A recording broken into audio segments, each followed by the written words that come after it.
ng napakaraming inaccuracy. So sa makatuwid, maraming contradiction, maraming maling reference na makikita natin sa history at sa Bible. Ito po ang una. Kung babasahin po natin ang Tobit chapter 1, verse 1 hanggang 5, diyan po ay pinapakita na itong si Tobit ay nabuhay around 722 BC. Pero, nakapagtatakang bagay, noong 931 BC, ay nakita pa niya yung division ng United Kingdom. So, how come na itong si Tobit na nabuhay ng 722 BC, nakita niya yung event na nangyari noong 931 BC? Kinakailangan niyang mabuhay na more than 300 years or 200 years para kanya itong masaksihan. Yun po yung una. Ang una po na inaccuracy or discrepancy sa Apocrypha ay yung tinatawag nating chronological incompatibility. Yun nga po yung nasa topic.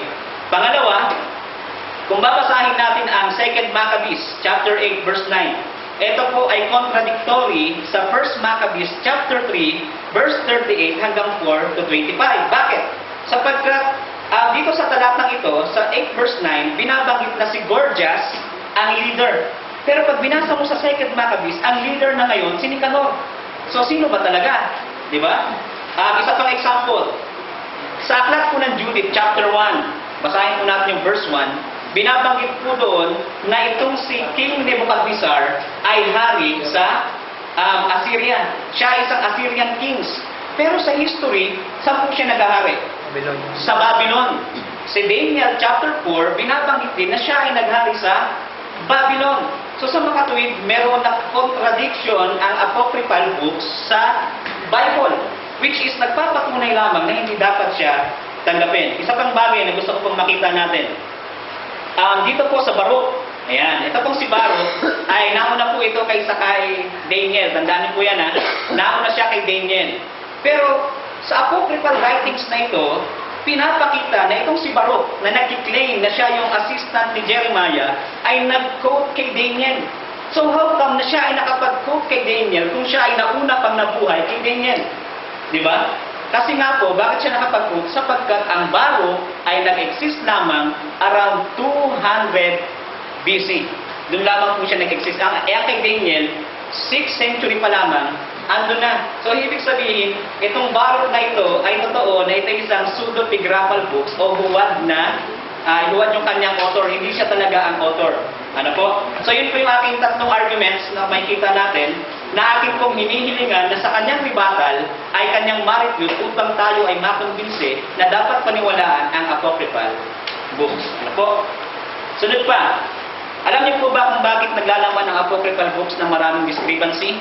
Sangayon po sa observation ni Bruce Metzger, ang sabi niya, some scholars believe that the historical confusion of the book is deliberate. Yun daw confusion sa book ng Apocrypha ay sinasadya. Ito daw kasi ang purpose. Indeed, intended to stamp the word unmistakably as fiction. So yun pala ang gustong i-promote. Ano po? Kung bakit ganoon? Sangayon po sa observation ni Bruce Metzger, ito po ay makikita natin sa kanyang works na The Apocrypha of the Old Testament, Revised Standard Version, New York, Oxford University Press, 1965. So pang-apat po na reason bakit hindi natin dapat tanggapin ang Apocrypha, sapagkat ito po ay contradiction sa previous revelation. So ibig sabihin, siya ay contradictory sa Old Testament na nauna sa kanya. Ano yung patunay? Tobit chapter 12, verse 8 to 9, ito po ay nagtuturo ng salvation by works. Chapter 4, verse 10, ang sabi kasi ron, kinakailangan mong magbigay ng limos o yung almsgiving para, ang sabi ron ay, para mag-purge out yung iyong kasalanan. At sa isa pa pong talata ng apocryphal books, makikita natin sa Sirach, chapter 17, verse 22, 3 verse 30, na yung almsgiving can atone your sins. Take note, can atone, kayang tubusin ang iyong kasalanan. Pero sa Bible, makikita natin na by the blood of the Lamb, which is Christ, maa-atone ang iyong kasalanan. So ikaw ay maliligtas. Sabi po ni Peter, basahin ko po. Sabi po ni Peter, sa aklat niya, sa unang Pedro, 1.18, talata po nito ay 18, o 1.18, Sabi, alam ninyo kung ano ang pinantubos sa inyo sa walang kabuluhang pamumuhay na inyong minana sa inyong mga magulang. Ang ipinantubos sa inyo ay hindi ang mga bagay na nasisira o nauubos gaya ng pera, dun sa almsgiving, tulad ng ginto o pilak, kundi sa pamamagitan ng mahalagang dugo ni Kristo. So sa makatuwid, meron pong contradiction sa previous revelation ang apocryphal books. Nagtuturo ito ng salvation by works. Isa pa, ang Bible ay salvation by grace or yung atonement in Jesus Christ. Hebrews chapter 9 verse 22. Ang tawag doon ay lahat ng bagay ay nililinis sa pamamagitan ng dugo. Leviticus chapter 17 verse 11. Ang pinang-aaton ay ang dugo. So hindi po yung iyong binibigay sa limos. Ano po? Yan po yung gusto natin makita. Ano pa ang contradiction ito sa previous revelation? Ang kanyang contradiction, ang apocryphal books po ay nagtuturo ng immortality of the soul. Ibig sabihin, merong kaluluwa, pre-existed na kaluluwa, na inaantay lamang na pumasok doon sa katawan kapag ikaw ay ipapanganak na. Ano po? At nagtuturo din ito, kagaya ng mababasa natin sa Wisdom, chapter 8, verse 19 to 20. Ano pa? Wisdom, chapter 2, verse 22 of 23. 3 verse 1, 9 verse 15. Ayun po ang tinuturo ng mga talatang ito. Pero sa Bible, Genesis chapter 2 verse 7 ay binabanggit po sa atin na ng tao ay naging kaluluwang may buhay. Hindi nagkaroon, kundi naging. Pansinin. Kapag sinabi na ako ay naging robot, ako mismo ang robot. Pag sinabi ako ay nagkaroon ng robot, iba ang robot sa akin. Pag sinabing naging kaluluwa, siya mismo yung kaluluwa sa nagkaroon ng kaluluwa. Therefore, merong contradiction sa teaching ang apocryphal books at ang Bible. Kaya nga po, isa po sa mga suspetsya kung bakit ito na-canonize noong 1546 sa Council of Trent sapagkat ito po kinouncil nila para suportahan yung turo na praying for the dead o yung purgatory at itong teaching na ito. Ano po?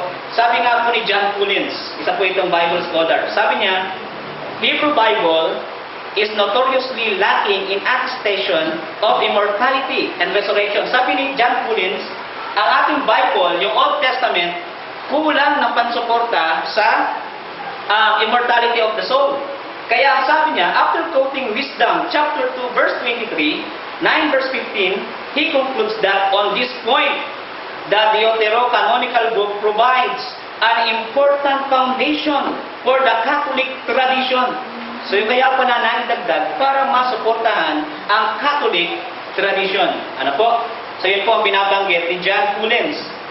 Okay? So 5 reason bakit hindi natin dapat tanggapin ang Apocrypha sapagkat yung mga greatest church father ayaw din itong tanggapin. Si Josephus, isa rin sa mga historian, ang sabi niya sa kanyang sulat kay Apion, ang sabi niya ay ganito, For we have not an innumerable multitude of books among us, disagreeing from contradicting one another, but only 22 books. Yung 22 books na yan po ay correspond sa ating 39 books. Bakit? Sapagkat ang aklat po ng Ezra at Nehemiah, isa lang ang bilang. Yung 12 minor prophets, isa lang din po ang bilang doon, kaya 22. Which is corresponded sa ating 39 books. Sabi niya, which are justly believed to be divine. And of them, 5 belongs to Moses, which contain his law, and the tradition of the origin of mankind till his death. The interval of time was little, short of 3,000 years, but as to the time from the death of Moses till the reign of Artaxerxes, king of Persia, who reigned at Cesses, the prophets who were after Moses wrote down that was done in their times in 13 books. The remaining 4 books contain hymns to God and precepts for the conduct of human life. Si Jerome, isang church father at Bible scholar, si Jerome po ang nag-translate ng Latin Vulgate. Siya po ang nag-translate noon from Greek or Hebrew. Pero si Jerome, nire-reject din niya yung apocryphal books. So, bibilisan ko po. Pang-anim ko pong reason bakit hindi dapat siya tanggapin sapagkat ang mga Hudyo mismo nire-reject ang apocrypha. Kung ang apocryphal books ay dapat isali sa Old Testament, bakit mismo ang mga Hudyo na nag-produce niyan at tumatanggap ng kasulatan, hindi ito tinatanggap? Ang sabi po sa isang version ng Bible kay Moffat, ang sabi po ay ganito. Sabi po, then what is the Jews' superiority? Ano daw yung superioridad ng mga Hudyo? Much in every way. This to begin with, Jews were entrusted with the scriptures of God.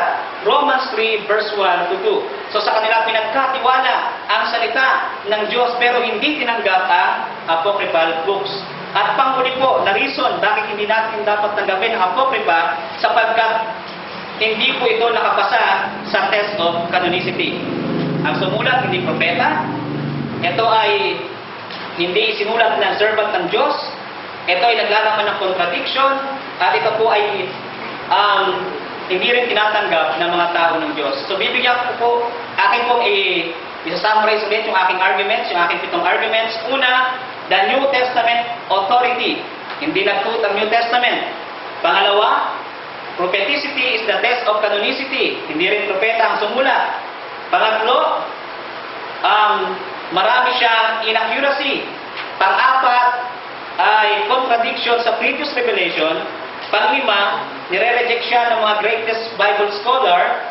Pang-anim, ang Hudyo mismo hindi siya tinatanggap. At pang-pito, they fail to pass the test of canonicity. So, ibig sabihin lamang po niyan mga kapatid, hanggat ang ating pong 7 arguments ay nananatili at hindi nagigiba at hindi man lamang nakakanti, therefore, wala pong magandang rason para tanggapin ang apocryphal books bilang isang inspired book. So, liban na lamang na kanya pong ma-review ang 7 arguments na yon, tsaka lamang po natin siguro tatanggapin ang apocryphal books bilang inspired books o sinulat ng Diyos. Ito lamang po yung aking presentation ngayon. Okay, salamat po ng marami. Kung kayo po ay nasiyahan, ay pwede po kayo magsabi ng amen. Okay? Sa magkabilang side po yun ha, para tayo ay ano. Next, bigay na po natin uli sa affirmative ang 12 minutes na presentation mo.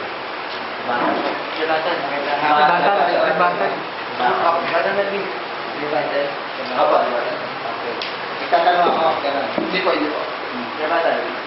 Rebuttal po. Okay. Hindi po siya cross-examination. Rebuttal. Okay. Iano mo ulit. I-review mo yung mga sinabi niya. Brother Melvin, pwede mo ano yung camera mo. Okay na po. Ang sabi ni Brother Nakina, ang ganda ng sinabi niya, marami siyang tinote na mga history. Marami siyang kinuha mga babasahin. Marami siyang kinuha na mga versikulo sa mga apocryphal books. At marami siyang mga historian na pinangalanan niya at kinuha. Ang tanong doon, yung mga historian na yun ay mga kaaway ng Santa Iglesia. I-research niya po yan, hindi po yan Katoliko. I-research niya yan. It is not a Catholic member. Hindi po yan.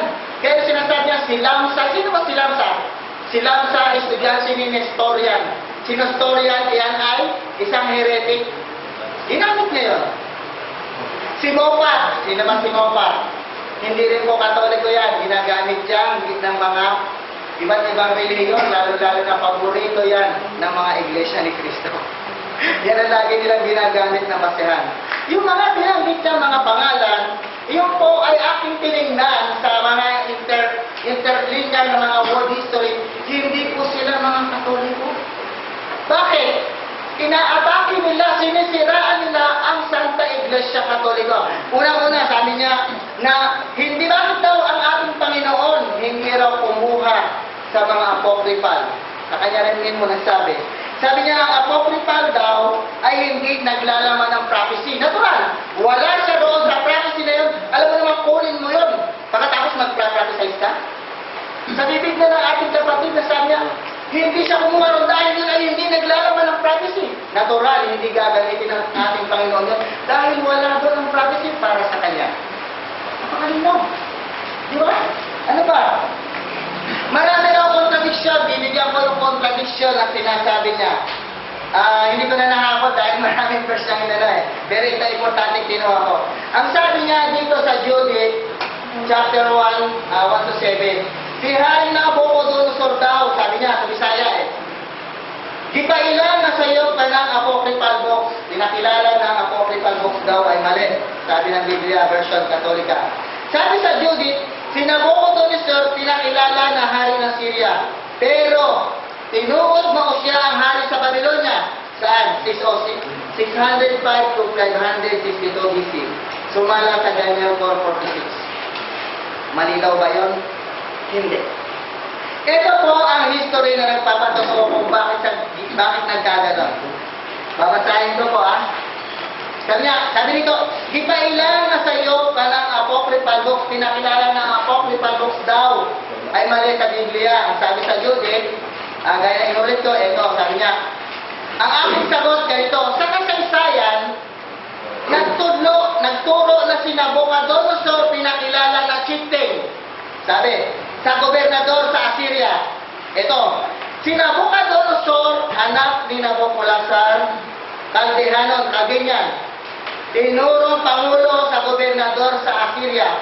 Noon si Nabukolassar na kanyang amahan na si Nabucodonosor kumontrol sa Assyria. Pagkatapos na siya'y mamatay, si Nabucodonosor pinatawag sa Babylonia. Hindi na, sa mababasa. Dictionary of the Bible by John Mackenzie, page 609. Ang linaw na kaya sa nangyari, pinatawag sila kanyang ama nung mamatay. Ano contradiction doon? Wala. Mabilis lang yung verse na, hindi ko mahabol Pasensya na ko, yun lang nahabol ko Okay lang. Then, ang sabi pa rito sa Dictionary of the Bible, sabi pa rito sa Dictionary of the Bible sa page 56, the cultural dependence of Assyria on Babylon has been noticed. Dahil dyan sa pahayag, sakto na si Nabucodonosor ay naging ng Assyria. Ang tinawin sabi mali. Bakit ang history na nagpapatunay na hindi pala mali, tama ang pamamahayag? Hindi ko lang nahapos marami rito, nandito yung mga sinabi ng mga verse. Okay. Ang sabi